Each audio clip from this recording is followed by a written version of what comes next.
नमस्कार, प्रणाम। कैसे हैं आप लोग भाई? आइए कुछ दिनों बाद फिर चर्चा आगे बढ़ाई जाए। कैसे हम फलित का कथन करें या कैसे हम ग्रहों के प्रभावों का निरूपण करें।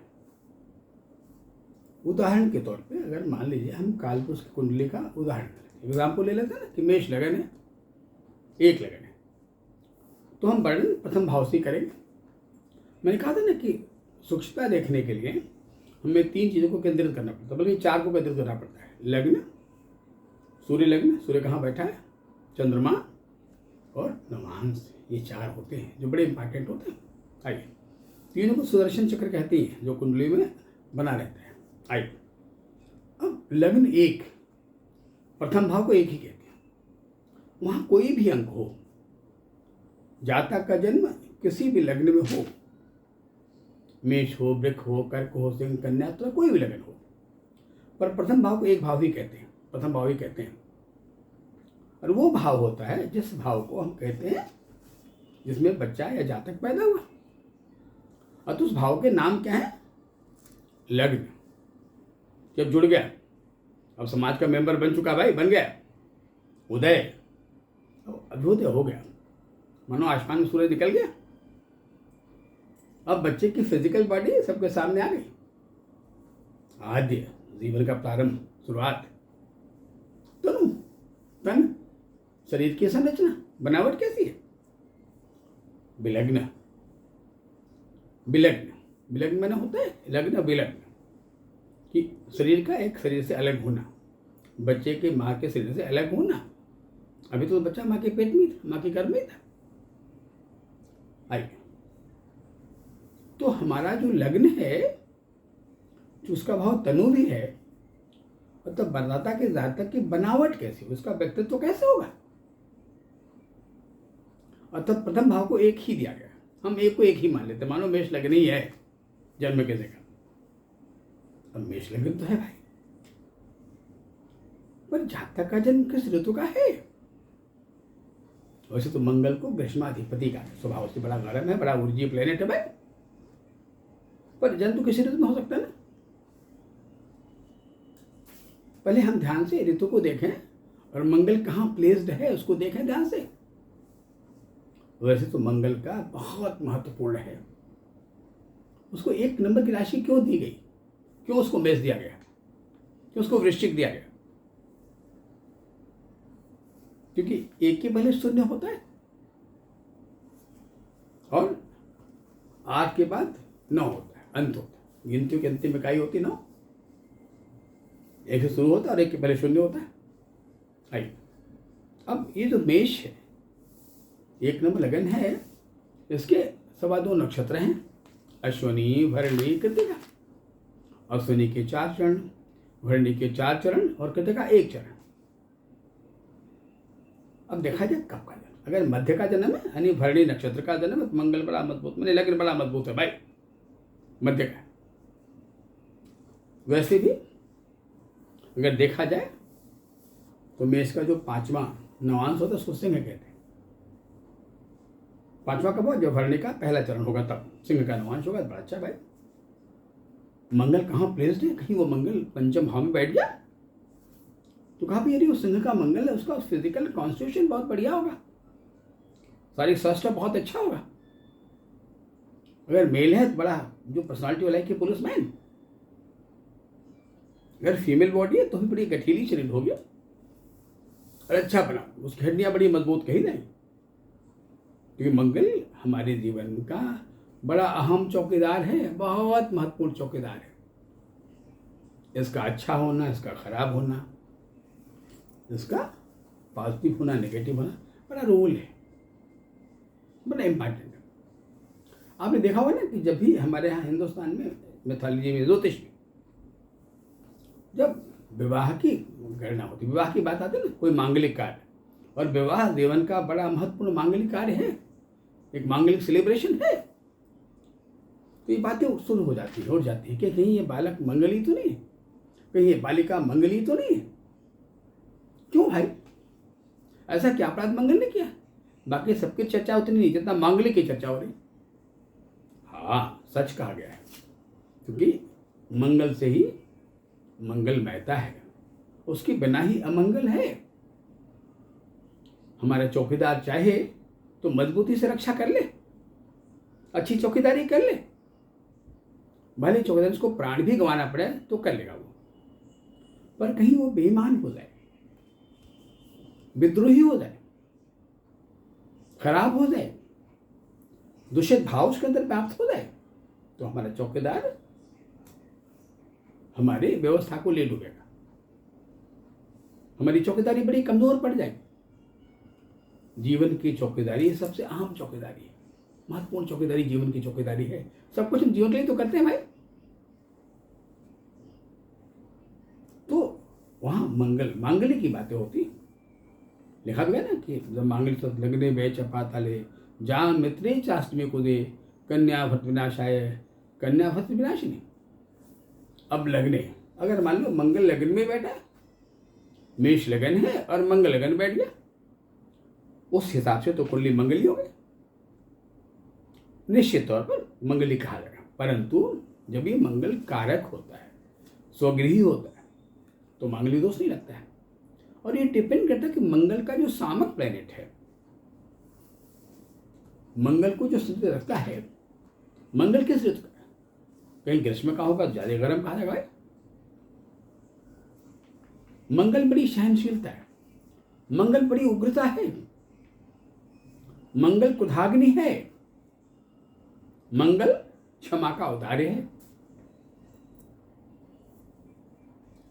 ज्योतिष में योग बनता है, इसको कहते हैं रोचक नाम का योग, वो मंगल से ही बनता है। मंगल केंद्र में हो, मंगल स्वगृही हो, मेष का हो, वृश्चिक का हो तो रोचक योग बनता है। ये बहुत पंच महापुरुष योगों में पहला योग है ये रुच का, ये रुच से बना है। रुच बने साम्यता, सुपाच्यता, डाइजेस्टिव, रुचि, इच्छा के अनुकूल, प्रसन्न हो जाना, रोचका, रुचका, रोचक, रोचक से बना है ये बना है। अब ये मंगल को ऐसा कौन सा ग्रह है जो इस मंगल को संतुलित करता है, या दोनों के बड़े अच्छे समन्वय संबंध हैं, दोनों विरोधी हैं पर कंपोनेंट है। अब जहां जहां मंगल की राशियां होती हैं, जैसे यहाँ मेष राशि है ना, ठीक सामने तुला राशि होगी, इसका मतलब पहला जो कंपोनेंट अपोनेंट है उसका नाम शुक्र है। क्यों भाई, ये कैसे अपोनेंट कंपोनेंट है भाई? क्या शुक्र इंसान के अंदर में कामाग्नि पैदा करता है, ये काम प्रधान प्लेनेट है। और मंगल से प्रभावित व्यक्ति कामाग्नि से पीड़ित नहीं होता, बड़ा उसका नियंत्रण होता है। मनुष्य को जितेंद्रिय बनाने में मंगल का बड़ा अहम रोल होता है, अतः इन दोनों का समन्वय बड़ा आवश्यक है। जब बात मेष की होती है, एक नंबर की बात होती है, तो कहा गया ना ये मेष राशि जो है एक नंबर, ये सूर्य को बड़ा प्रिय है। आपने सुना होगा ना कि सूर्य मेष राशि में उच्च का होता है। जो 7 है तुला सामने वाला है, ये शनि को बड़ा प्रिय है। अब यहाँ सूर्य शनि अपोनेंट है, वहां मंगल शुक्र अपोनेंट है, यहाँ शनि और सूर्य काम पर अपोनेंट है। कहा क्यों भाई? कहा सूर्य बड़ा गर्म है, शनि क्या है? शनि अल्कलाइड क्लाइमेक्स है, एक बर्फ की सिल्ली है, एक अग्नि वर्षा करता ऊपर से, बदन के कपड़े बर्दाश्त नहीं होते। यानी सूर्य का कंपोनेंट शनि है, शनि का कंपोनेंट सूर्य है। मंगल का कंपोनेंट शुक्र है, शुक्र का कंपोनेंट मंगल है। मंगल बहुत मजबूत हो जाएगा तो बहुत मजबूत, तो हमारी सुरक्षा तो मजबूत होगी, पर हम संवेदना विहीन हो जाएंगे, हमें निष्ठुरता आ जाएगी, हमें सिर्फ हमारा गोल ही दिखाई देगा, संवेदना नहीं होगी। लेकिन संवेदनशील होना भी बड़ा आवश्यक होता है। अतः शुक्र मंगल को एक दूसरे का कंपोनेंट कहा गया है। विवाह शुक्र का एक प्रमुख संबंध है।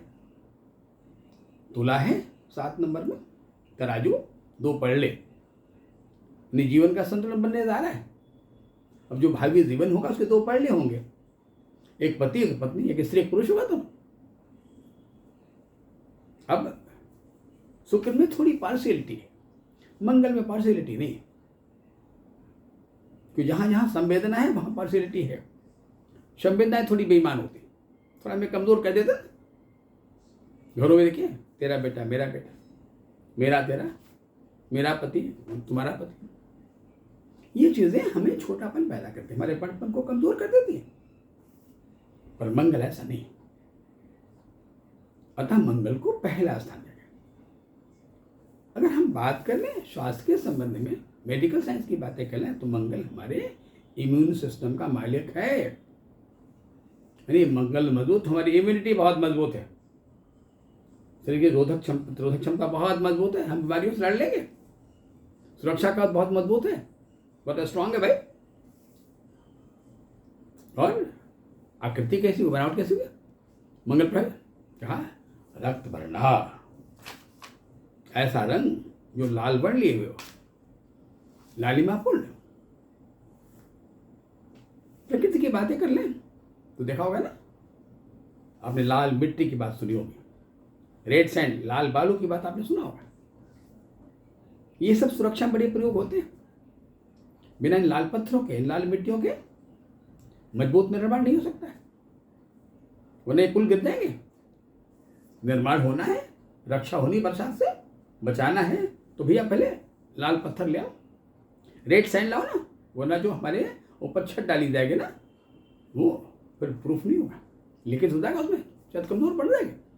लाल मिट्टी बड़ी मजबूत होती है। और हमारे खून का रंग कैसा होता है? लाल, रक्त वर्णा। जो अहम चौकीदार है, खून खराब हो गया, खून की कमी हो गई, बॉडी एनीमिक हो गई, प्लास्टिक एनीमिया हो गया, प्लाज्मिक डिसऑर्डर हो गया, गड़बड़ हो गया। तो मंगल बड़ा आवश्यक है मजबूत होना। अतः इसको सबसे पहले 1 नंबर का स्वामी बना दिया गया, मंगल, ताकि जीवन को मजबूत रक्षा करे। और अगर ये मंगल मजबूत हो गया, समीकरणों का मजबूत बल मिल गया, तो शायद वो जातक जिसका मंगल बड़ा मजबूत है, उसका जीवन बड़ा प्रोग्रेसिव रह जाएगा, जीवन सामान्य से बड़ा असामान्य हो जाएगा, उसकी बॉडी में बड़ा होल्ड होगा। मानो उससे मिलने वाले, उससे जुड़ने वाले, उससे कनेक्ट होने वाले, उसके साथ काम करने वाले, मानो किसी मजबूत वृक्ष के नीचे बैठे हुए बड़ा सुरक्षित महसूस करेंगे। तो मंगल में बड़ा प्रभावशाली व्यक्तित्व होता है, बड़ा आकर्षक होता है, बड़ा खींचता दूसरों को अपनी तरफ, बड़ा आकर्षक होता है। अतः पहला ध्यान देना हमें कि कुंडली का पहले भाव का मालिक मंगल कहाँ है, कैसा है। भाव कोई भी हो, पर हमें मंगल देखना ही देखना है। और अगर मंगल कमजोर होता है तो हमें उसे मजबूत करना है। कैसे मजबूत करें? हम उसका पत्थर होगा ना, प्रवाल, मूंगा, कोरल, कहते हैं इटालियन, देसी मूंगा, ताइवान का मूंगा, जो अच्छा प्रभावशाली होता है वो देसी मूंगा होता है। मैंने बार बार मैं बताता, वर्णन भी करता हूँ ना, कि पहले मंगल को मजबूत कर दिया जाए, ताकि हमारी चौकीदारी मजबूत करें, हमारी सुरक्षा पहले मजबूत हो जाए, रोग से लड़ने, शरीर के पास रोग से लड़ने की ताकत आ जाए, निर्भयता आ जाए। भय जीवन को बहुत कमजोर कर देता है। इस तरह से हम अपने प्रथम भाव की शुरुआत करते हैं। अगले एपिसोड में हम दूसरे तीसरे भाव की बातें करेंगे। तब तक के लिए प्रणाम, नमस्कार।